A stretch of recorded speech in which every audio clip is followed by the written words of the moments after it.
Pemanasan global.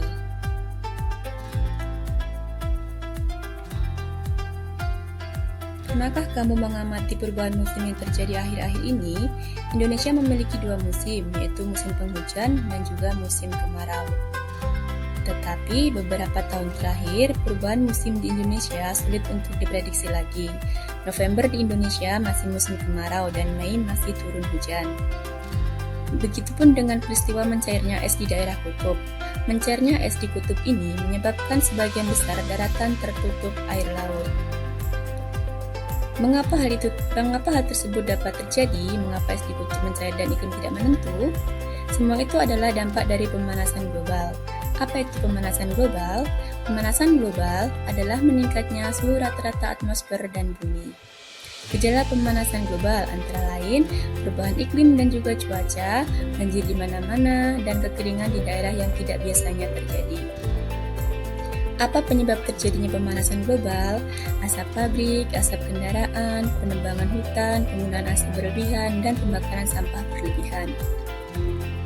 Sebab-sebab itu tadi akan menimbulkan yang namanya efek rumah kaca yang akan membuat suhu bumi menjadi makin panas. Asap pabrik sangat berbahaya karena mengandung karbon dioksida, CO2, karbon monoksida, CO, dan juga gas metana, CH4. Asap pabrik juga berpotensi menyebabkan berbagai masalah kesehatan pada manusia, seperti gangguan pernapasan asma, ispa, bahkan kanker paru-paru. Asap pabrik juga mengandung gas-gas berbahaya yang menyebabkan suhu bumi memanas dan akan menyebabkan penipisan lapisan ozon yang berakibat sebagai efek rumah kaca. Salah satu penyumbang terbanyak terjadinya pemanasan global adalah asap kendaraan, di mana Indonesia memiliki banyak sekali kendaraan bermotor. Asap-asap kendaraan akan menyumbangkan polusi udara yang mengandung berbagai macam gas yang merugikan yang akan menyebabkan penipisan lapisan ozon. Asap-asap kendaraan tersebut akan naik ke atas hingga kemudian menyebabkan memanasnya suhu bumi yang lama-lama akan menyebabkan penipisan lapisan ozon. Kamu tahu tidak kalau pohon itu dapat mengubah CO2 menjadi O2 loh? Itulah mengapa pentingnya pohon, karena pohon dapat mengubah gas zat dan gas baik dan bermanfaat. Pengundulan hutan dan pembakaran hutan berarti mengurangi jumlah pohon yang berfungsi sebagai penetralisir udara yang ada di bumi. Ketika hutan-hutan digundul, maka proses penetralisiran udara akan sulit untuk dilakukan dan gas CO2 akan makin banyak di udara. Selain itu, produksi gas karbon dioksida akan sulit dikendalikan.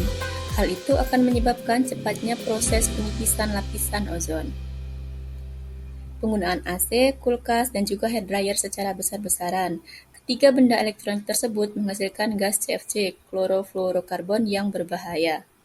Penggunaan secara berlebihan akan memicu pemanasan suhu bumi, sehingga pada akhirnya menyebabkan tipisnya lapisan pada ozon bumi. Banyak orang yang membakar sampah rumah tangganya seperti sampah kantong plastik, botol plastik, atau sampah lainnya secara besar-besaran. Hasil dari pembakaran itu ditinggal begitu saja, padahal plastik jika dibakar akan berbahaya. Selain itu akan memunculkan gas metana yang berbahaya bagi bumi. Berbicara mengenai lapisan ozon dan penipisannya, maka akan bersangkutan dengan efek rumah kaca, di mana sering kita dengar sebagai penyebab dari pemanasan global. Dampak pemanasan global pada perubahan cuaca dan iklim, suhu akan menjadi lebih panas, dan dari suhu panas itulah es di kutub utara mencair dan juga kutub selatan. Kenaikan permukaan air laut. Mencairnya es di kutub menyebabkan permukaan air laut menjadi naik karena permukaan air laut volumenya bertambah.